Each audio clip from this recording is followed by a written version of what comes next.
నమస్కారం Shilpa TV news కి స్వాగతం. ముందుగా ముఖ్యాంశాలు.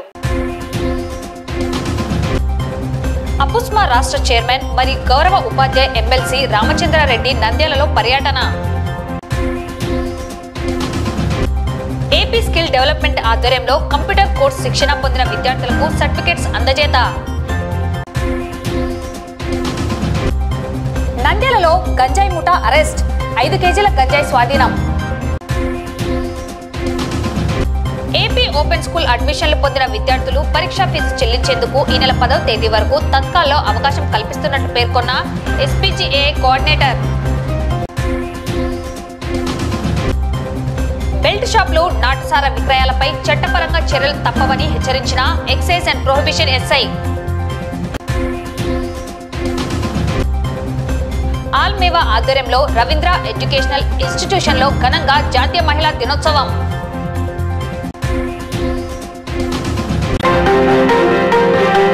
అపుస్మా రాష్ట్ర చైర్మన్ మరియు గౌరవ ఉపాధ్యాయ ఎమ్మెల్సీ రామచంద్రారెడ్డి నంద్యాలలో పర్యటించారు.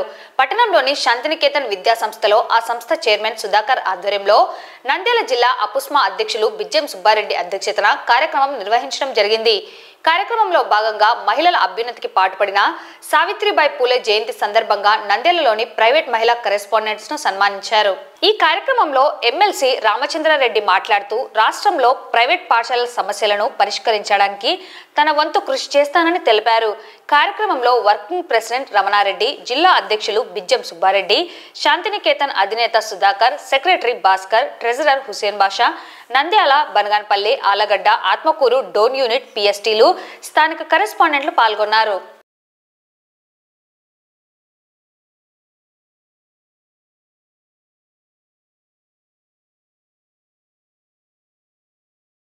మా అపుస్మా స్టేట్ చైర్మన్ ఎంవి రామచంద్రారెడ్డి గారు ఎమ్మెల్సీగా అపుస్మాకు చట్టసభల్లో ఒక గొప్ప ప్రఖ్యాతిని తీసుకురావటం అనేది జరిగింది. ఆ సందర్భంలో నంద్యాల సందర్శన నిమిత్తం ఈరోజు నంద్యాల జిల్లా కరెస్పాండెంట్ మిత్రులందరినీ ఉత్సాహపరచడానికి వచ్చి తన కుమారుడి వివాహం ఆహ్వానించడానికి వివాహ నిమిత్తం నంద్యాల జిల్లా సభ్యులను ఆహ్వానించడానికి ఇచ్చేసి ఈరోజు ఈ సమావేశం ఏర్పాటు చేయడం జరిగింది. ఆ సందర్భంగా అపుస్మా అనేది ఒక పెద్ద కుటుంబం. ఈ కుటుంబంలో అందరం కలిసిమెలిసి ఎంతో ముందుకెళ్లాల్సినటువంటి సమయం ఉందని మాకందరికీ సూచించారు. ఆయన నంద్యాల సందర్శన నిమిత్తం నూతన సంవత్సరం సందర్భంగా క్యాలెండర్ను కూడా జిల్లా యూనిట్ తరఫున ఆవిష్కరించడం జరిగింది. అలాగే మా కరెస్పాండెంట్ మహిళా సోదరిమణులను కూడా ఈరోజు సావిత్రిబాయి పూలే జయంతి సందర్భంగా గౌరవంగా సత్కరించడం జరుగుతుంది. ఈరోజు నంద్యాల పట్టణంలో పర్యటించడం జరిగింది. ముఖ్యంగా ఇక్కడ జిల్లా సైన్స్ ఫేర్లో పాల్గొనడం, బాల మేధావులంతా తయారు చేసినటువంటి ఎగ్జిబిట్స్ అన్ని కూడా తిలకించడం జరిగింది. అలాగే ఈరోజు జ్యోతిరావు పూలే గారి సావిత్రి పూలే గారి మహిళా దినోత్సవాన్ని పురస్కరించుకొని ఆ కార్యక్రమాల్లో కూడా 2-3 స్కూళ్ళల్లో పాల్గొనడం జరిగింది. నిజంగా మహిళలంతా కూడా ఈరోజు శక్తివంతులుగా ఎదగాలనేటటువంటి తపన ఉండాలని అందరికి కూడా చెప్పడం జరిగింది. రాష్ట్రంలో ఈరోజు ప్రైవేటు పాఠశాలలు ఎదుర్కొంటున్నటువంటి సమస్యలు, ప్రైవేట్ పాఠశాలలు కావచ్చు, ప్రభుత్వ పాఠశాలలు కావచ్చు, ఇవి ఎదుర్కొంటున్నటువంటి సమస్యల మీద ప్రభుత్వ దృష్టికి తీసుకుపోయి అన్ని సమస్యలను కూడా పరిష్కరిస్తామని మేము అందరికి కూడా హామీ ఇవ్వడం జరిగింది.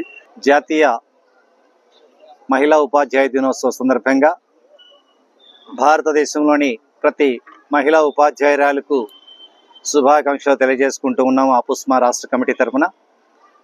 మరి ముఖ్యంగా నంద్యాల జిల్లా అపుస్మా యూనిట్ తరఫున ఇక్కడ నంద్యాల పట్టణంలో జాతీయ మహిళా దినోత్సవాన్ని పురస్కరించుకొని మహిళా ఉపాధ్యాయులకు కరెస్పాండెంట్స్కి సత్కారం చేయడం జరుగుతూ ఉంది. ఇది చాలా శుభపరిణామం.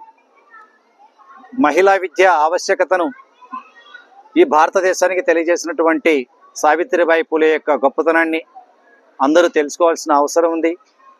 మరి ఒక భారతదేశం అగ్రగామిగా నిల్చుకోవడంలో ఒక మహిళ యొక్క పాత్ర ఎంత ఉంది, సామాజిక రుగ్మతల వల్ల సామాజికంగా మనం ఎంత వెనకబడిపోతామనేటటువంటి విషయాల్లో అయితేనే, నిరక్షరాస్యత వల్ల మనం ఎంత వెనకబడిపోతామనేటటువంటి విషయాలు అయితేనే, ఒక మూఢనమ్మకాలతో ఒక బాల్య వివాహాలతో సమాజం ఎంత వెనకబడిపోతుందో అనేటటువంటి విషయాలను బాగా అవగాహన చేసుకున్నటువంటి సావిత్రిబాయి పూలే గారు మరి వాటన్నిటినీ అధిగమించడానికి తన జీవితాన్ని మరి పణంగా పెట్టినటువంటి గొప్ప మహిళా ఉపాధ్యాయులుగా ఆమెను మనమంతా స్మరించుకుంటూ ఉన్నాం. నంద్యాల పట్టణం రామకృష్ణ డిగ్రీ కళాశాలలో బీఎస్సీ కంప్యూటర్స్లో డిగ్రీ చదువుతున్న విద్యార్థులకు 45 రోజుల పాటుగా ఏపీ స్కిల్ డెవలప్మెంట్ వారి ఆధ్వర్యంలో ఎంఎస్ ఆఫీస్ కోర్సు నందు శిక్షణ అందించడం జరిగింది. ఈ కోర్సులో శిక్షణ పూర్తి చేసిన విద్యార్థులకు ఏపీ స్కిల్ డెవలప్మెంట్ ప్రతినిధులు మరియు కళాశాల chairman doctor Ramakrishna Reddy, principal Subbaiah చేతుల మీదుగా సర్టిఫికేట్స్ అందజేయడం జరిగింది. ఈ సందర్భంగా వారు మాట్లాడుతూ ఏపీ స్కిల్ డెవలప్మెంట్ వారి ఆధ్వర్యంలో భవిష్యత్తులో విద్యార్థులకు అవసరమైన కంప్యూటర్ కోర్సులను అందించాలని, తద్వారా విద్యార్థులు ఉద్యోగాలను పొందడమే కాకుండా ఇన్స్టిట్యూట్లను ప్రారంభించి వారు తమ కాళ్లపై నిలబడమే కాకుండా మరికొందరికి ఉపాధి అవకాశాలు కల్పించడం జరుగుతుందని తెలిపారు. చాలా సంతోషం. మిమ్మల్ని అందరినీ కూడా అభినందిస్తున్నా. ఒక సర్టిఫికేట్ ప్రోగ్రామ్కి అటెండ్ అయ్యి సర్టిఫికేట్ ప్రోగ్రామ్ పూర్తి చేసినందుకు నిజంగా మిమ్మల్ని అందరినీ కూడా అభినందిస్తున్నాను. ఎంఎస్ ఆఫీస్ అన్నటువంటిది చాలా ఇంపార్టెంట్ ప్రోగ్రామ్. అది ఆ సర్టిఫికేట్ కోర్సు ద్వారా మీకు మంచి బెనిఫిట్స్ వస్తాయన్నటువంటి విషయాన్ని మనం గమనించాలి. గతంలో కూడా చాలా మంది చెప్పేవారు నాకు, ఎక్సెల్ కనుక మంచి పర్ఫార్మెన్స్ ఉన్నట్లయితే మిగతా ఎంసీఏ పిల్లల కంటే కూడా, ఎంఎస్సీ కంప్యూటర్ సైన్స్ పిల్లలు, బీటెక్ వాళ్ళ కంటే కూడా మేము మంచి శాలరీస్ ఇచ్చి తీసుకెళ్తామని చెప్పేసి గతంలో చాలా మంది చెప్పడం జరిగింది. సో ఎక్సెల్ షీట్ మీద సరైనటువంటి అవగాహన, ఎక్సెల్ షీట్కి సంబంధించినటువంటి అంత ఇన్ఫర్మేషన్ కనుక మీ దగ్గర ఉన్నట్లయితే మీ భవిష్యత్తు బాగుంటుంది అనేటువంటి విషయాన్ని దృష్టిలో పెట్టుకుని స్కిల్ డెవలప్మెంట్ కార్పొరేషన్ మీకు ఈ ప్రోగ్రామ్ని ఆర్గనైజ్ చేసి పూర్తి చేసినందుకు వారికి కూడా ధన్యవాదాలు తెలియజేసుకుంటాను. అకాడమిక్ యాక్టివిటీతో పాటుగా మనం కరికులర్ డెవలప్మెంట్కి సంబంధించి ఒక్కొక్క సెమిస్టర్లో స్టూడెంట్ ఒక్కొక్క సర్టిఫికేట్ ప్రోగ్రామ్ కనుక మీరు చేసినట్లయితే 3 years ప్రోగ్రామ్ అయ్యేసరికి 6 సర్టిఫికేట్స్ మీ దగ్గర ఉంటాయి. 6 డిఫరెంట్ కోర్సెస్లో మీరు కనుక ప్రొఫిషియన్సీ సంపాదించినట్లయితే జాబ్ గురించి ఆలోచించాల్సిన అవసరం లేదు. అట్లాగే స్కిల్ డెవలప్మెంట్ కార్పొరేషన్ వాళ్ళని నా రిక్వెస్ట్ ఏంటంటే, భవిష్యత్తులో వీళ్ళకి ఒక ఎంటర్‌ప్రెన్యూర్‌షిప్ డెవలప్మెంట్ ప్రోగ్రామ్ని, సర్టిఫికేట్ ప్రోగ్రామ్ కానీ లేదా దాని మీద సంబంధించినటువంటి ఒక అవగాహన కార్యక్రమాన్ని వారం రోజుల పాటు లేదా 10 రోజుల పాటు కనుక ఏర్పాటు చేస్తే పిల్లలు ఇంకా ఎదిగేటువంటి అవకాశం. కాబట్టి మీరు ఈ ఆస్పెక్ట్లో కూడా ఎంటర్‌ప్రెన్యూర్‌షిప్ డెవలప్మెంట్ మీద కూడా కొంత కాన్సన్ట్రేట్ చేస్తే మంచిదనేది ఆలోచన. ఇక్కడ స్కిల్ కోర్సెస్ నేర్చుకున్న తర్వాత కేవలం ఎంప్లాయ్మెంట్ కోసమే వెళ్ళాలి అన్నటువంటి ఆలోచన కాకుండా వాళ్ళు కూడా ట్రైనింగ్ సెంటర్స్ని ఎస్టాబ్లిష్ చేసుకుని వాళ్ళు ఓన్గా ఎంటర్‌ప్రెన్యూర్‌గా ఎదిగేటువంటి అవకాశాన్ని కల్పించడానికి మనం ఎంటర్‌ప్రెన్యూర్‌షిప్ స్కిల్స్ని కూడా వాళ్ళకి నేర్పించవలసిన అవసరం. సో స్కిల్ డెవలప్మెంట్ కార్పొరేషన్ దీని మీద కూడా కొంత కాన్సన్ట్రేట్ చేయాల్సినటువంటి అవసరం ఉందని చెప్పేసి నేను భావిస్తున్నాను. ఇంతకుముందే కంప్యూటర్ సైన్స్ హెచ్ఓడి గారు తెలియజేయడం జరిగింది. ఎంఎస్ ఆఫీస్ గురించి ఒక సర్టిఫికేట్ కోర్స్ అనేటువంటిది చేయించడం జరిగింది. ఇలాంటి సర్టిఫికేట్ కోర్సు ఈ ఎంఎస్ ఆఫీస్లోనే కాకుండా హార్డ్వేర్ నెట్వర్కింగ్, యాప్టిట్యూడ్ ఇలాంటి వాటికి కూడా కోర్సెస్ నెక్స్ట్ కొన్ని ఫ్యూ మంత్స్లో మళ్ళీ కూడా రన్ చేయటం జరుగుతుంది. మనం అకాడమిక్ లెవెల్స్లో నేర్చుకున్నటువంటివే కాకుండా మీరు అదనంగా బయట నేర్చుకోవాల్సినటువంటి అవసరం లేకుండా ఇక్కడే కాలేజీలో మీకు కొన్ని కోర్సులు అనేటువంటివి నేర్పించాలి అనే ఉద్దేశంతో చైర్మన్ సార్ గారు ఈ కోర్సులను ఏర్పాటు చేయడం జరిగింది. కానీ ఎక్కువ మంది ముందుకు వచ్చి కోర్సుల్లో పార్టిసిపేట్ చేయాలి అన్నటువంటి ఉత్సాహం తక్కువగా కనపరుస్తున్నారు. కానీ వీటి యొక్క ఉపయోగం ఎంతో ఉంది. వీటిని మీరు చదువుకుంటూనే అదనంగా మీరు కొన్ని సర్టిఫికేట్ కోర్సులు చేయటం వల్ల నిజ జీవితంలో మీకు కాంపిటేటివ్ ఎగ్జామ్స్ కానీ, ముఖ్యంగా సాఫ్ట్వేర్ కానీ, మరీ ముఖ్యంగా మీరు స్వతహాగా ఎక్కడైనా బ్రతకాలి అనుకుంటే ఈ కంప్యూటర్ నాలెడ్జ్ అనేటువంటిది అవసరం. ముఖ్యంగా ఎంఎస్ ఆఫీస్లో మీకు ఇప్పుడు కోర్స్ చేసిన వాళ్ళు, కొంతమంది చేయకపోయినా దీని గురించి తెలిసిన వాళ్ళు ఉండవచ్చు. ఇందులో ఎక్సెల్, వర్డ్ అనేటువంటివి, పీపీటీ అనేటువంటివి ప్రధానంగా ఉంటాయి. ఇంకా ఎన్నో ఉన్నాయి. కొన్ని ఫైల్స్ చేయటం ఎలా, కాబట్టి మీరు ఈ డాక్యుమెంటేషన్ ఎలా చేయవలసి ఉంటుంది.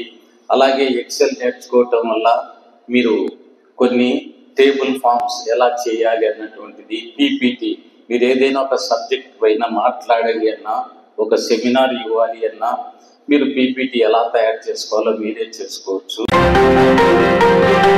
నంద్యాల తాలూకా పరిధిలో గంజాయిని విక్రయిస్తున్న ముగ్గురిని నంద్యాల తాలూకా పోలీసు వారు శనివారం అరెస్ట్ చేయడం జరిగింది. వీరి వద్ద నుండి 5 కేజీల గంజాయిని పోలీసులు స్వాధీనం చేసుకున్నారు. ఈ మేరకు స్థానిక తాలూకా పోలీస్ స్టేషన్ నందు డీఎస్పీ శ్రీనివాసరెడ్డి మీడియా సమావేశం నిర్వహించి గంజాయి కేసు వివరాలను వెల్లడించారు. డీఎస్పీ మాట్లాడుతూ గంజాయికి సంబంధించిన కేసులో జింకల మద్దిలేటి, బొంత శ్రీనివాసులు, షేక్ యూసఫ్ ను అరెస్ట్ చేసి వారి వద్ద నుండి 5 కేజీల గంజాయిని స్వాధీనం చేసుకోవడం జరిగిందన్నారు.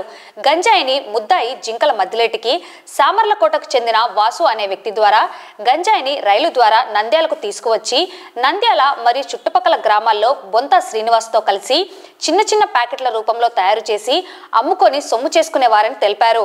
షేక్ యూసఫ్ అనే వ్యక్తికి గంజాయి ఇస్తుండగా నంద్యాల తాలూకా పోలీసు వారు అరెస్ట్ చేయడం జరిగిందన్నారు. జింకల మద్దిలేటిపై అవనిగడ్డ మరియు మహానంది పోలీస్ స్టేషన్లలో గంజాయి కేసులు ఉన్నాయన్నారు. గంజాయి ముద్దాయిలను అరెస్ట్ చేయడంలో కీలక పాత్ర వహించిన తాలూకా సిఐ ఈశ్వరయ్య సిబ్బందిని ఎస్పీ, డీఎస్పీ ప్రత్యేకంగా అభినందించారు. గంజాయికి సంబంధించి 1972 నంబర్కు సమాచారం ఇవ్వవలసినదిగా కోరారు. సమాచారం ఇచ్చిన వారి పేర్లు గోప్యంగా ఉంచడం జరుగుతుందని పోలీసులు తెలిపారు. సమావేశంలో CI Eswaraiah, SI Gangaiah Yadav, ASI Harnath Reddy, head constable Chandrasekhar, Ayub Khan, పిఎస్లు జిలానీ భాష హాజరయ్యారు. ఈరోజు మేము మన జిల్లా ఎస్పీ ఆదినాథ్ సింగ్ రాణా గారి ఆదేశాల మేరకు మన తాలూకా సిఐ ఈశ్వరయ్య గారు వాళ్ళ సిబ్బంది ఈరోజు సాయంత్రం 4-5 గంటల ప్రాంతంలో ఐలూరు మెట్టలోని సాయిబాబా దేవాలయాల సమీపంలో యూసఫ్ టీ స్టాల్ అనే ప్రదేశంలో ఒక ముద్దాయిలు అరెస్ట్ చేసి వాళ్ళ వద్ద నుంచి దాదాపు 5 కేజీల గంజాయిని మనం చూస్తున్నారు. ఇవన్నీ స్వాధీనం చేసుకోవడం అనేది. దీంట్లో మొదటి ముద్దాయిగా మద్దిలేటి అనేసి ఇతను జింకల మద్దిలేటి బోయలకుంట గ్రామం సిరివేల మండలం చెందిన అతను. ఇతను సామర్ల కోటకు చెందిన వాసు అనే అతని దగ్గర నుంచి పరిచయం ఉండాలి. ఇతనికి పాటు ఇతని కోతిగుడు ఏటు బొంత శ్రీనివాసు, ఇతనిది మహదేవపురం, అతన్ని కూడా సిరివేల మండలి. వీళ్ళిద్దరు కలిసి ఆ వాసు అనే సామర్లకోట, కాకినాడ జిల్లా సామర్లకోటకు చెందిన వాసు అనే వీళ్ళకి గంజాయి సప్లై చేస్తుంటాడు. ట్రైన్ల ద్వారా మామూలుగా మనకు ట్రైన్లు వస్తుంటాయి, వైజాగ్ నుంచి వచ్చే ట్రైన్స్, మన బెంగళూరు పోయే ట్రైన్స్, వాళ్ళు సప్లై అప్పుడప్పుడు తెచ్చి వీళ్ళకి సప్లై చేస్తుంటారు. ఆ సప్లై చేసిన గంజాయిని వీళ్ళిద్దరు కలిసి ఇక్కడ యూసఫ్ టీ స్టాల్ అని ఐలూరు మెట్టలో ఆ యూసఫ్ అని ఏ3 ముద్దాయి షేక్ యూసఫ్ ఐలూరు మెట్టలో అతనికి ఇస్తుంటారు. తెచ్చి వీళ్ళు ఇట్లా లూజ్గా ఇస్తారు. అలాగే ప్యాకెట్ కూడా వాళ్ళు ప్యాక్ చేసి వీళ్ళంతా చూస్తున్నారు. ఇట్లా దాదాపు వీళ్ళు చూస్తుంటే అట్లా 7-10 గ్రాములు ఉంటాయి. ఇట్లా ఇచ్చేసి దీన్ని మామూలుగా జోబుల్లో పెట్టుకుని కూడా ఎక్కడంటే అక్కడ వాళ్ళకి అనుకూల ప్రదేశాల్లో విక్రయించుకుంటారు. మనకు రాబడిన ఖచ్చితమైన సమాచారం మేరకు ఇద్దరి మధ్య అదుపులో తీసుకొని ఈ గంజాయి ఇట్లా ప్యాకెట్ రూపంలో డిఫరెంట్ దీంట్లో ప్యాకింగ్లో వస్తుంటుంది. మనం చూసారా, మొత్తం సుమారు 5 కేజీల గంజాయిని ఈ ముద్దాయి నుండి స్వాధీనం చేసుకోవడం అనేది. ఇంకా దీంట్లో కూడా వీళ్ళు ఇంతకుముందు ఈ మద్దిలేటి అనే వాళ్ళు అవనిగడ్డ, కృష్ణా జిల్లా అవనిగడ్డలో కూడా గంజాయి కేసులో ముద్దాయి ఉన్నాడు. అలాగే మనకు మహానంది పిఎస్ లిమిట్స్లో కూడా వాంటెడ్ ఇంకా తప్పి ఎస్కేప్లో ఉన్నాడు మద్దిలేటి. ఆ కేసులో కూడా గంజాయి కేసులో తప్పించుకుని తిరుగుతున్నాడు. ఖచ్చితమైన సమాచారంతో ఈ గంజాయిని ఈరోజు మా సిబ్బందికి స్వాధీనం చేసుకోవడం. నేను ముఖ్యంగా చెప్పేది ఏమంటే, చాప కింద నీళ్ళలో మన నంద్యాలలో కూడా ఈ గంజాయి అమ్మకం జరుగుతున్నదనే ఖచ్చితంగా సమాచారం మేరకు దీన్ని రేడింగ్ చేయడం జరిగింది. దీంట్లో ముఖ్యంగా యువత ఈ గంజాయి తీసుకుంటే చాలా ఎఫెక్ట్ అవుతున్నారు. మనకు తెలుసు, మన ఆకే రామకృష్ణ మన పాత జిల్లా ఎస్పీ గారు ఇప్పుడు లీగల్ టీం అని రాష్ట్ర ప్రభుత్వం ఒక టీంని ఏర్పాటు చేయడం జరిగింది. దానికి ప్రత్యేక అధికారిగా ఉన్నారు.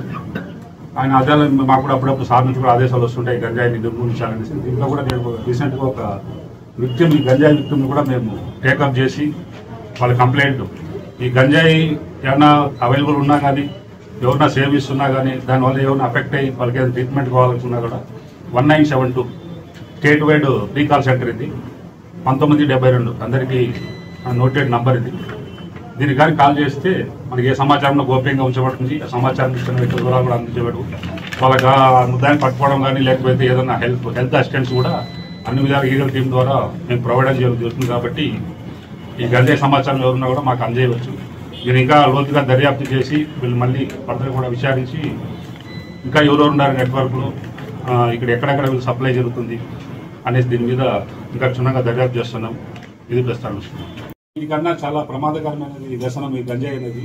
వన్స్ యువత భవిష్యత్తు అంధకారంలో పడిపోతుంది. దీనికి అలవాటు పడితే అతను సొసైటీకి ఒక దేనికి పనికి వ్యర్థమైపోతుంది. ఒక యూత్ శక్తి కానీ ఎవరైనా కానీ సొసైటీ ఏ విధంగా పనికి రాకుండా కుటుంబ సభ్యులకి ముఖ్యంగా భారం అయిపోతారు. వాళ్ళది అలవాటు పడితే ఎంత తెగించేదానికి కూడా వెనకాడరు. ఒకవేళ మటలు చేసేదానికి మాకు తెలిసిన విషయాల్లో చాలా మనకు రాయచోటి మధ్య స్టూడెంట్స్ ఇద్దరు ఒక టీచర్ని కొట్టి చేయడం జరిగింది, దాడి చేయడం. దాంట్లో విచారిస్తే గంజాయి మత్తులు వాళ్ళ పిల్లలు అంటే 9th క్లాస్ 10th క్లాస్ పిల్లలు ముగ్గురు దానికి అలవాటు పడిపోయి టీచర్ని కూడా చంపే పరిస్థితి వచ్చిందంటే అర్థం చేసుకోవాలా. ఈవెన్ తల్లిదండ్రులు కూడా మన పిల్లలు ఏ విధంగా ప్రవర్తన ఏముంది, ఎక్కువ డబ్బుకు ఎక్కువ డిమాండ్ చేస్తుంటారు తల్లిదండ్రులు. దీనికి ఏదైనా అలవాటు పడిన వాళ్ళు అనవసరంగా దానికి దీనికి డబ్బు కోసము తల్లిదండ్రులు వేధించడం, మాకు ఆ కాలేజీ ఫీజు కట్టాలా, ఇది కట్టాలా, ఎగ్జామ్స్ ఉన్నాయి, ఆ క్యాంపులు ఉన్నాయి, ఇవన్నీ విపరీతం మనీ కోసం డిమాండ్ చేస్తుంటారు. ఇది చాలా కాస్ట్లీగా అమ్ముతారు. వీళ్ళు ఒక ప్యాకెట్ 500 వాళ్ళు విచారిస్తే దాదాపు 500 అమ్ముతారు, 500 రూపీస్. కాబట్టి చాలా కాస్ట్లీ అవుతుంది. 500 స్టూడెంట్స్ వాళ్ళు ఎవరు తీసుకుంటే లేబర్ కన్నా కూడా ఇబ్బంది అవుతుంది. కాబట్టి దానికోసం వాళ్ళు ఎంతకైనా తెగిస్తారు, ఇతర నేరాలకు పాల్పడే అవకాశం అలవాటు పడుతుంది. కాబట్టి ముఖ్యంగా చదువుకునే పిల్లలు, యూత్ కానీ సమాజంలో ఇది చాలా వ్యవస్థలు. అందులో బాధ్యత పోలీస్ డిపార్ట్మెంట్ ఇంతే కాకుండా తల్లిదండ్రుల మీద, ఈ మీడియా మిత్రుల మీద, ఇతర సామాజిక కార్యకర్తల మీద, అందరి మీద ఒక గురుతర బాధ్యతగా మనం ముందు తీసుకుని ఏ చిన్న ఇన్ఫర్మేషన్ వచ్చినా కూడా ఖచ్చితంగా మాకు తెలియపరిస్తే దీని మీద కఠిన చర్యలు తీసుకోవాలి. చాలా కఠినమైన చట్టం ఎడ్యుకేషన్ యాక్ట్. గంజాయి దాదాపు 3,000 బెయిల్ రాదు కేసులో ఎవరైనా కానీ. కాబట్టి ఎవరన్నా దానికి అలవాటు పడినా లేదనంటే మమ్మల్ని అప్రోచ్ అయితే ట్రీట్మెంట్ కూడా ఇప్పించే కార్యక్రమం ఏర్పాటు చేయడం జరుగుతుంది.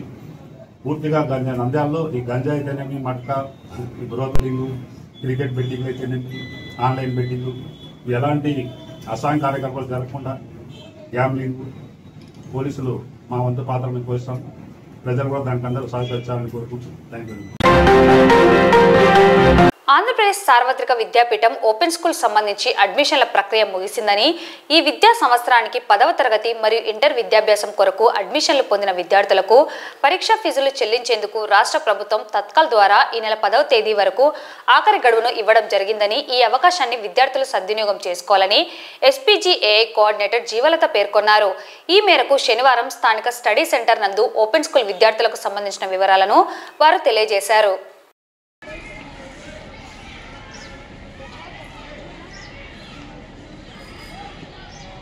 ఆంధ్రప్రదేశ్ సార్వత్రిక విద్యాపీఠము ఓపెన్ స్కూల్ అడ్మిషన్స్ గురించి మరి విద్యార్థులకు తెలియజేయడం ఏమనగా 2024-25 విద్యా సంవత్సరాన్ని కానీ ఓపెన్ స్కూల్ 10th మరియు ఇంటర్ చదవడానికి అడ్మిషన్స్ ప్రక్రియ అయిపోయింది. సో చేరినటువంటి విద్యార్థులు వాళ్ళకి రెగ్యులర్గా ప్రతి ఆదివారము తర్వాత 2వ శనివారము క్లాసెస్ నిర్వహించడం జరుగుతుంది. సంవత్సరం కంతా కలిసి దాదాపుగా 31 క్లాసులు పిల్లలు విద్యార్థులు హాజరు కావాల్సి ఉంది. సో ఎవరైతే అడ్మిషన్ ప్రాసెస్ కంప్లీట్ చేసుకున్నారో వారందరూ కూడా తిరిగి పరీక్ష ఫీజు కట్టేటువంటి సమయం ఆసన్నమైంది. ఆల్రెడీ అందరూ విద్యార్థులు ఫీజులు కట్టడం జరిగింది. ఇంకా ఎవరైనా ఫీజు కట్టకుండా మిగిలి ఉన్నట్లయితే అటువంటి విద్యార్థులకు మళ్ళీ ప్రభుత్వం వారు డేట్ పొడిగించినారు. జనవరి 10వ తేదీ వరకు తత్కాల్లో మనకు అవకాశం ఉంది. కాబట్టి సెంటర్ ఏఐ కోఆర్డినేటర్లను మీరు సంప్రదించి ఎవరైతే అడ్మిషన్స్ చేసుకున్నారో అడ్మిషన్స్ చేసినటువంటి ప్రతి విద్యార్థి కూడా పరీక్ష ఫీజు చెల్లించవలసినటువంటి అవసరం ఉంది. ఈ విధంగా మరి రెగ్యులర్ గా క్లాసెస్ కూడా మార్చి 14వ తేదీ వరకు వీరికి క్లాసెస్ నిర్వహించడం జరుగుతుంది. ప్రతి ఆదివారము రెండవ శనివారం కూడా 9 గంటల నుంచి 2 గంటల వరకు మా ఎస్పీజీ పాఠశాలలో కూడా విద్యార్థులకు మేము శిక్షణ తరగతులు నిర్వహిస్తున్నాము. అడ్మిషన్ పొందినటువంటి ప్రతి విద్యార్థి ఈ సదవకాశాన్ని వినియోగించుకోండి. ఖచ్చితంగా ఆ తరగతులకు మీరు హాజరయ్యి సరైనటువంటి శిక్షణ తీసుకొని ఓపెన్ స్కూల్ 10th మరియు ఇంటర్ కంప్లీట్ చేసుకోవాలని మీకు అందరికీ తెలియజేస్తున్నాము. ఇది ఎంతో విలువైనటువంటి సర్టిఫికేట్. దీని ద్వారా 10th పాస్ అయినటువంటి వాళ్ళు ఇంటర్లో రెగ్యులర్ గా చేరడానికి అవకాశం ఉంది. అదేవిధంగా ఇంటర్ చదివి పాస్ అయినటువంటి వారు ఏదైనా జాబ్ పర్పస్ కూడా ఈ సర్టిఫికేట్లు ఉపయోగపడుతున్నాయి. కాబట్టి ఎవరైనా మధ్యలో చదువు మానివేసి ఏదైనా అనారోగ్య కారణాల వల్ల వెనుకబడినట్టయితే అటువంటి విద్యార్థులందరూ కూడా ఈ అవకాశాన్ని మీరు వినియోగించుకోవాల్సిందిగా కోరుతున్నాము. దీనికి ఏజ్ లిమిట్ ఏమీ లేదు. సో అందరు కూడా 14 సంవత్సరములు నిండినటువంటి ప్రతి విద్యార్థి 10th క్లాస్ చేరవచ్చు. అదేవిధంగా 10వ తరగతి పాస్ అయినటువంటి విద్యార్థులు ఇంటర్మీడియట్ చేరడానికి అవకాశం ఉంది. కాబట్టి గవర్నమెంట్ వారు ఇస్తున్నటువంటి ఈ సదవకాశాన్ని అందరు కూడా వినియోగించుకొని మీరు భవిష్యత్తును తీర్చిదిద్దుకోవాలని చెప్పేసి ఏఐ కోఆర్డినేటర్ గా ఎస్పీజీ పాఠశాల నుంచి తెలియజేస్తున్నాము. ప్రస్తుతం ఇప్పుడు అడ్మిషన్ అయినటువంటి 10th క్లాస్ మరియు ఇంటర్ వారికి అందరికీ కూడా 6వ తేదీ వరకు మీ యొక్క సర్టిఫికేట్స్ వెరిఫికేషన్ కూడా మరి ఎస్పీజీ పాఠశాలలోనే అనుభవం కలిగినటువంటి హెడ్ మాస్టర్ల ద్వారా మరి ఓపెన్ స్కూల్ డైరెక్టర్ గారు సర్టిఫికేట్ వెరిఫికేషన్ చేయిస్తున్నారు. కాబట్టి సర్టిఫికేట్స్ కూడా అందరివి మీరు ఎవరైనా ఇంకా అప్లికేషన్ ఏమైనా తీసుకొని రాకుండా ఉన్నట్లయితే ఇన్ టైంలో మీ ఏఐ కోఆర్డినేటర్లకు అవి అందజేసి మీ సర్టిఫికేట్ కూడా స్కూల్ ద్వారా వెరిఫికేషన్ జరిపించుకోవాలని కూడా తెలియజేస్తున్నాము. ఓపెన్ స్కూల్లో విద్యను పొందడానికి మీరందరూ కూడా ఈ సదవకాశాన్ని వినియోగించుకోవాలని ఏఐ కోఆర్డినేటర్ గా తెలియజేస్తున్నాను. నంద్యాల డివిజన్ పరిధిలోని 5 మండలాలలో 2024 సంవత్సరం నుండి నేటి వరకు ఎక్సైజ్ అండ్ ప్రొహిబిషన్ అధికారులు బెల్ట్ షాపులు, నాటు సారాయి వంటి చట్ట వ్యతిరేక కార్యక్రమాలకు సంబంధించిన పలు కేసులను నమోదు చేసి అందుకు సంబంధించిన వ్యక్తులను అరెస్ట్ చేసి స్వాధీనం చేసుకున్న లిక్కర్ మరియు నాటు సారాయి తయారీకి అవసరమైన బెల్లం మూటను ధ్వంసం చేయడం జరిగిందని excise and prohibition SI Brahmaiah పేర్కొన్నారు. ఈ మేరకు స్థానిక ఎక్సైజ్ అండ్ ప్రొహిబిషన్ కార్యాలయంలో వారు నమోదైన కేసులు, వాటికి సంబంధించిన వివరాలను మీడియాకు తెలియజేశారు. శుభ సాయంత్రం. నా పేరు Brahmaiah, excise SI, Nandyal prohibition and excise station. Excise ఫామ్ అయిన దగ్గర నుంచి అంటే అక్టోబర్ నుంచి మేము డిపిఎల్ కేసులు 57 కేసులు బెల్ట్ కేసులు రిజిస్ట్రేషన్ చేయడం జరిగింది. 57 కేసుల్లో 57 మంది ముద్దాయిల్ని అరెస్ట్ చేయడం జరిగింది. అదేవిధంగా 214 లీటర్ల ఐఎంఎల్ లిక్కర్ని స్వాధీనపరచుకోవడం జరిగింది.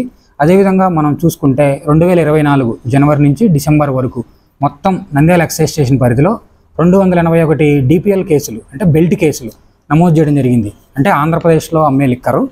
దానికి 281 కేసులకు గాను 283 మంది వ్యక్తుల్ని అరెస్ట్ చేయడం జరిగింది. దానిలో భాగంగా 1476 లీటర్ల లిక్కర్ని మరియు 310 లీటర్ల బీర్ని స్వాధీనపరుచుకొని డిస్ట్రాయ్ చేయడం జరిగింది. ఇదంతా కూడా డిపిఎల్కి సంబంధించిన సమాచారం. ఇంకా కూడా ఇప్పుడు ఎక్సైజ్ ఫామ్ అయిన దగ్గర నుంచి కూడా కంపల్సరీగా మేమంతా కూడా డిపిఎల్ మీద కూడా అంటే బెల్ట్ షాపుల మీద కూడా విస్తృతంగా దాడులు చేసి కేసులు పెట్టడం జరుగుతుంది. భవిష్యత్తులో కూడా ఇదే పంత కొనసాగుతుంది. అదేవిధంగా ఐడి ఎక్కడ కనపడినా కానీ కంపల్సరీగా ఐడి వాష్ కానీ ఐడి సేల్ పాయింట్స్ కానీ కంపల్సరీగా ఎక్సైజ్ స్టేషన్ పరిధిలో మా పరిధిలో 5 మండలాలు ఉన్నాయి. ఈ 5 మండలాల్లో ఎక్కడ ఐడి కానీ డిపిఎల్ అంటే బెల్ట్ షాపులు అమ్మినా ఉపేక్షించేది ఉండదు. కంపల్సరీగా నిబంధనలకి లోబడి కేసులు నమోదు చేయడం జరుగుతుంది. అదేవిధంగా ఐడికి వెంటనే రిమాండ్ కూడా పంపించడం జరుగుతుంది. ఇది మన ఎక్సైజ్ స్టేషన్ నంద్యాల పరిధిలో ఇప్పటివరకు మనం నమోదు చేసిన కేసు వివరాలు. అదేవిధంగా మనకి ఎక్సైజ్ ఫామ్ అయిన దగ్గర నుంచి నాటు సారా మీద 29 కేసులు నమోదు చేయడం జరిగింది. 29 కేసుల్లో 24 మంది ముద్దాయిల్ని అరెస్ట్ చేసి రిమాండ్కి కూడా పంపించడం జరిగింది. నాటు సారా అమ్మే వాళ్ళని కేసు పంపించడమే కాకుండా దానికి నాటు సారాకి తయారీకి అవసరమైన ఈ ఎఫ్జే వాష్ అంటే బెల్లంతో తయారైన వాష్ని కూడా 4800 లీటర్ల వాష్ని డిస్ట్రాయ్ చేయడం జరిగింది. టోటల్గా 29 కేసులకు గాను 251 లీటర్ల నాటు సారాని స్వాధీనపరుచుకొని దాన్ని కూడా డిస్ట్రాయ్ చేయడం జరిగింది. ఇదంతా కూడా ఐడికి సంబంధించిన కేసులు అక్టోబర్ ఎక్సైజ్ ఫామ్ అయిన దగ్గర నుంచి. అదేవిధంగా మామూలుగా జూన్ నుంచి అంటే కూటమి ప్రభుత్వం ఏర్పడిన దగ్గర నుంచి మొత్తం 55 కేసులు నాటుసారా కేసులు నమోదు చేయడం జరిగింది. వాటిలో 36 మంది పర్సన్స్ని అరెస్ట్ చేసి రిమాండ్ పంపించడం జరిగింది. దానిలో భాగంగా 24,900 అంటే సుమారుగా 25,000 లీటర్ల బెల్లం ఊటను ధ్వంసం చేయడం జరిగింది. అదే నాటుసారా అయితే 612 లీటర్ల నాటుసారాని దాన్ని స్వాధీనపరుచుకొని దాన్ని డిస్ట్రాయ్ చేయడం జరిగింది.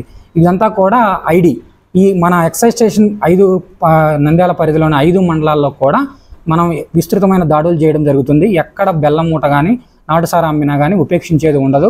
ఎవరైనా ఈ బెల్లం ఊటకు కానీ నాటుసారాకు సంబంధించిన సమాచారం ఉంటే మన Nandyal excise station house officer phone number 9440902586కి తెలపగలరు. తెలిపిన వారి సమాచారం గోప్యంగా ఉంచబడును. నమస్కారం. Thank you. రవీంద్ర ఎడ్యుకేషనల్ ఇన్స్టిట్యూషన్లో ఆల్ మేవా ఏపీ నంద్యాల జిల్లా వారి ఆధ్వర్యంలో సావిత్రిబాయి పూలే మరియు ఫాతిమా షేక్ జన్మదిన వారోత్సవాలను ఘనంగా నిర్వహించారు. పాఠశాల ప్రిన్సిపల్ మాధవిలత, కరెస్పాండెంట్ రవీంద్రనాథ్ అధ్యక్షతన జరిగిన ఈ కార్యక్రమంలో ఆల్ మేవా రాష్ట్ర అధ్యక్షులు సయ్యద్ ఇమ్రాన్ పాషా, గౌరవ అధ్యక్షులు ఎస్ఎండి అబులేస్, రాష్ట్ర executive body member Syed Nabirasool, జిల్లా మహిళా కార్యదర్శి సనా ఫర్హీన్ మొదలగు వారు పాల్గొన్నారు. ఈ సందర్భంగా సావిత్రిబాయి పూలే మరియు ఫాతిమా షేక్ల గురించి వక్తృత్వపు మరియు వ్యాసరచన పోటీలు నిర్వహించడం జరిగింది. విజేతలకు ముఖ్య అతిథుల చేతుల మీదుగా సర్టిఫికెట్లు మరియు మెమంటోలు ఇవ్వడం జరిగింది. వక్తలు మాట్లాడుతూ 18వ శతాబ్దంలో సమాజంలో అంటరానితనం, కుల వివక్ష, వెనుకబడిన వర్గాల పిల్లలకు చదువు నిరాకరించబడడం, ఆడపిల్లలను విద్యకు దూరంగా ఉంచడం, బాల్య వివాహాలు, భర్త చనిపోయిన మహిళలను ఆచారాల పేరున మానసికంగా హింసించడం, మూఢనమ్మకాలు పెరిగిపోయిన వేళ సావిత్రిబాయి పూలే మరియు ఫాతిమా షేక్లు సంఘ సంస్కర్తలుగా మూఢాచారాలన్నిటిని సవాలు చేస్తూ ఆనాటి అగ్రవర్ణ ఆధిక్య సమాజానికి ఎదురొడ్డి పోరాడి బాలికల కోసం మొట్టమొదటిసారి పాఠశాలలను స్థాపించారని తెలిపారు. భర్త చనిపోయిన మహిళలకు తిరిగి వివాహాలు చేయించి బాల్య వివాహాలను రద్దు చేసి సమాజంలో విప్లవం తెచ్చి నేటి మహిళల చదువుకు నాంది పలికారన్నారు. కుల వివక్ష అనే జాడ్యం సమాజంలో నేటికి అలాగే ఉందని, దీని ముందు తరాల వారు నిర్మూలించాలని, మనిషిని సృష్టించిన దైవం ముందు మనుషులంతా సమానమని గుర్తించాలని పిలుపునిచ్చారు. కార్యక్రమంలో ఇటీవల దక్షిణ భారతదేశ ప్రైవేట్ ఉపాధ్యాయులు మరియు అధ్యాపకుల అసోసియేషన్ తరఫున సావిత్రిబాయి పూలే జాతీయ అవార్డుకు ఎంపికైన మాధవీలతను ఘనంగా సన్మానించారు.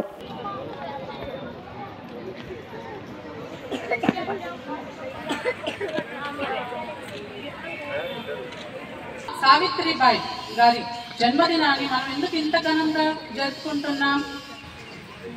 ఆడవారు అణగదొక్కబడ్డ జాతికి సంబంధించిన వాళ్ళు. మనం అనేక విప్లవాలు చూస్తాం. మగవారు తమ హక్కులను సాధించుకున్నారు, కానీ ఆడవారికి ఎలాంటి హక్కులు ఆపాదించలేదు. ఫ్రెంచ్ రెవల్యూషన్ అయితేనేమి, అమెరికన్ రెవల్యూషన్, రష్యన్ రెవల్యూషన్, ఇలా అన్ని రెవల్యూషన్స్లో మగవారి హక్కులు సాధించుకోగలిగారు, కానీ ఆడవారు వెనకాల పడ్డారు. సో ఆ వెనుకబడిన తనానికి ముఖ్యంగా కారణం ఏంటి అంటే మనం ఆధారపడతాం. ఇలా ఆధారపడినప్పుడు ధైర్యాన్ని కోల్పోతాం. ధైర్యాన్ని తెచ్చుకునే పనులు మనం చేయగలిగితే ఎలా ఉంటుంది అని సావిత్రిబాయి పూలే గారు నిరూపించారు. మనందరం ఇప్పటి వరకు స్పీచెస్లో విన్నాం. తనకు 9 ఏళ్లలోనే పెళ్ళైపోయింది. వారి భర్తకి 12 ఏళ్ళు మాత్రమే. చూడండి, అతి చిన్న జంట భవిష్యత్తుని ఊహించి ఒక విజన్లో ప్రపంచాన్ని మేల్కొల్పే దిశగా వాళ్ళు అడుగులు వేయగలిగారు. జ్యోతిరావు గారి ప్రోత్సాహంతో తను మొదటి మహిళా ఉపాధ్యాయునిగా మన ముందు నిల్చున్నారు. తను ఒక్కతే ఉపాధ్యాయునిగా నిలిచిందా? అలా కాకుండా షేక్ ఫాతిమా గారిని కూడా ఉపాధ్యాయురాలుగా నిలబెట్టింది. అంటే ఒక గురువు, ఒక ఉపాధ్యాయుని అయిన సావిత్రిబాయి గారు విద్యార్థిని కూడా తనలాగా లీడర్ లాగా తీర్చిదిద్దింది. సో ఆడవాళ్ళు ఎవరైనా సరే ధైర్యాన్ని పూనుకుంటే ఎంత విజయాలనైనా సాధించగలుగుతారు. ముఖ్యంగా మన వ్యవస్థ, భారతదేశ వ్యవస్థలో మనం సంతోషించాలి. ఆడవారికి తల్లిదండ్రుల ప్రోత్సాహం ఉంది ఇప్పుడు, అలాగే భర్త కుటుంబం నుంచి సహకారాలు ఉన్నాయి. అసలు ఎందుకు జరుపుకుంటున్నాం మనము? ఇంతవరకు మాట్లాడిన చాలామంది పిల్లల మీరు స్పీచెస్ విన్నారు, ఆల్రెడీ మీకు అర్థమవుతుంది. నేను మళ్ళీ దాన్నే రిపీట్ చేయకపోవడం లేదు, మీకు బోర్ కొట్టవచ్చు. అయితే కొన్ని విషయాలు మీకు చెప్పాలనుకుంటున్నాను. దీన్ని ఎందుకు కొనసాగిస్తున్నాము ఈరోజు ఈ వాతావరణంలో?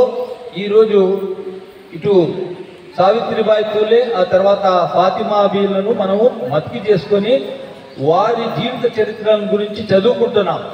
ఇలా చదువుకోవడం వల్ల మనకు వాళ్ళు గతంలో ఏం చేశారు అన్నది మనకు మతికి ఉండిపోతుంది.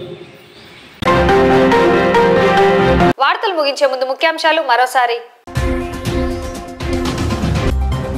అపుస్మా రాష్ట్ర చైర్మన్ మరియు గౌరవ ఉపాధ్యాయ ఎమ్మెల్సీ రామచంద్రారెడ్డి నంద్యాలలో పర్యటన.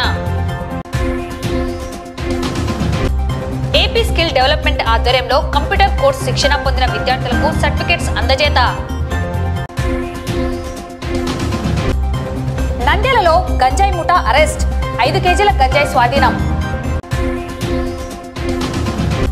ఏపీ ఓపెన్ స్కూల్ అడ్మిషన్లు పొందిన విద్యార్థులు పరీక్షా ఫీజు చెల్లించేందుకు ఈ నెల 10వ తేదీ వరకు తత్కాల్లో అవకాశం కల్పిస్తున్నట్లు పేర్కొన్న ఎస్పీజీఏ కోఆర్డినేటర్. బెల్ట్ షాపులు, నాటుసారా విక్రయాలపై చట్టపరంగా చర్యలు తప్పవని హెచ్చరించిన ఎక్సైజ్ అండ్ ప్రొహిబిషన్ ఎస్ఐ. ఆల్మేవా ఆధ్వర్యంలో రవీంద్ర ఎడ్యుకేషనల్ ఇన్స్టిట్యూషన్లో ఘనంగా జాతీయ మహిళా దినోత్సవం. ఈ వార్తలు ఇంతటితో సమాప్తం. నమస్కారం.